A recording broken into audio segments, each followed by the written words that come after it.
Now, the second aspect that I want to talk to you about tonight is the reasons, the many reasons why someone would earn a doctorate, good or bad.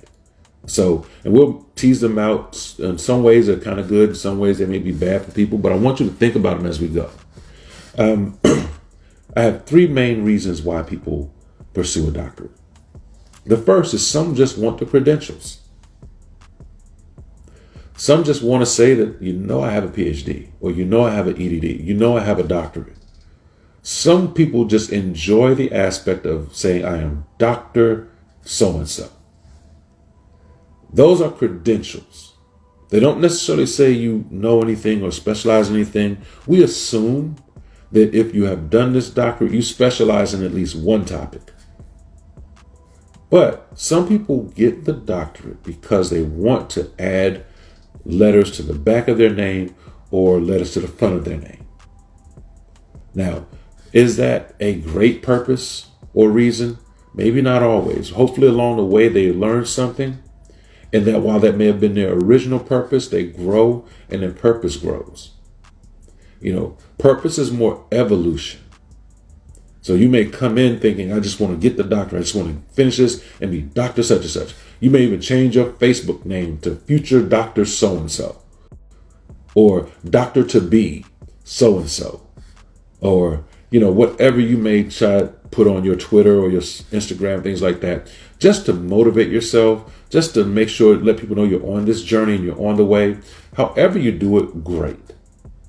But that is one reason why some do this. Some people actually, the reason why they pursue a doctorate is they want to change their present circumstances. And the doctorate allows you to change your present circumstance. For example, when I was earning my doctorate, I was an administrator in a large high school in Charlotte, North Carolina. And I was going through it. I mean, I'm battling students, I'm battling teachers, I'm battling parents as they come through the door. I got to respond to everything that's going on. And I wanted to change that circumstance. I also knew I wasn't growing as a person. I wasn't learning anything new. And it reached a point in my career where I could do it without thinking about it. And that to me was depressing because I've never wanted to stop learning. I felt like I could grow and learn and do more. So earning the doctorate was a chance for me to change those circumstances, and moving into higher education was an opportunity to change those circumstances. I am at heart a teacher. It's what I do, it's what I've always done. It's the one stage I have loved to be on. So I've wanted to be able to do that.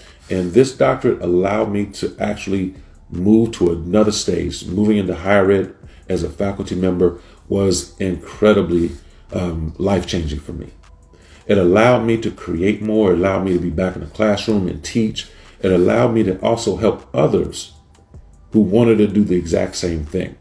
So I was always teaching. I'm trying to come up with new things. I'm trying to be innovative. I'm trying to do everything I used to tell teachers to do, I've done. Putting in technology, innovating that way, creating videos, all of those things that I wanted to do. This doctorate allowed me the opportunity to do it. And it all allowed me the opportunity to develop that desire in other people.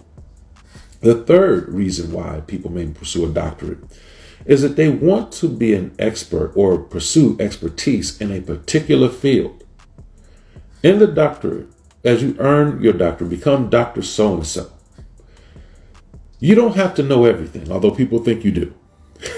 You don't have to know everything, but you have to be an expert in at least one aspect or one topic in your field.